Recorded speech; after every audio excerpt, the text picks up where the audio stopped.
Di Indonesia, penyakit kanker paru-paru ini banyak dialami oleh orang yang memiliki kebiasaan merokok. Kanker ini merupakan salah satu jenis kanker yang berbahaya loh Tribuners lantaran bisa menyebabkan kematian.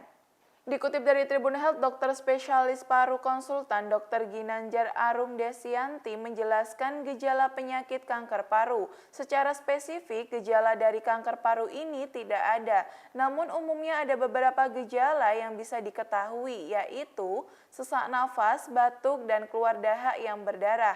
Bila Tribuners mengalami gejala tersebut, sebaiknya perlu diwaspadai. Sebab seseorang yang muncul gejala tersebut merupakan pertanda kanker paru sudah cukup luas. Untuk mengetahui kesehatan paru, kalian bisa melakukan beberapa pemeriksaan seperti ronsen, spirometer, dan konsultasi ke dokter untuk melakukan pemeriksaan yang lebih lanjut.